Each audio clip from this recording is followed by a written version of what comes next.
স্বৈরাচারী কর্মকাণ্ড করেছে আমরা তার বিচার চাই। আমরা তাকে কোনোভাবেই এই আওয়ামী লীগকে এই বাংলায় আর ফিরে আসতে দিতে চাই না। স্বৈরাচারের বিচার হবে এই বাংলার মাটিতে, স্বৈরাচারের বিচার হবে এই বাংলার মাটিতে। বিজয়ের পর আমরা এই উত্তরবঙ্গের স্বনামধন্য প্রতিষ্ঠান সরকারি আজিজুল হক কলেজ আমরা সেখানে মিলিত হবার সুযোগ পেয়েছি। আপনাদের যে যেখান থেকে আজ এই অনুষ্ঠানে উপস্থিত হয়েছেন সবাইকে জানাই বিজয়ের শুভেচ্ছা। আপনারা জানেন আমরা এই বীরের জাতিরা ইতিহাসের দিকে যদি তাকিয়ে দেখি আমরা 52 দেখেছিলাম। সেই 52তে ছাত্ররা কিভাবে কাঁধে কাঁধ মিলিয়ে রাজপথে এসে আমাদের মুখের ভাষা যারা ছিনিয়ে নিতে চেয়েছিল সেইটা আমরা ছিনিয়ে নিতে দিইনি।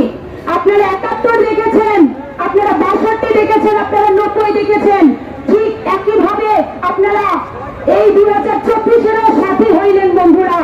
আমরা সকল ছাত্র ভাইদের মধ্য দিয়ে একটা গণ আন্দোলনের মধ্য দিয়ে একটা গণ অভ্যুত্থানের মধ্য দিয়ে 2024 সালে এই বিজয় ছিনিয়ে নিতে পেরেছি, একটা স্বৈরাচার সরকারের পতন ঘটাতে পেরেছি বন্ধুগণ।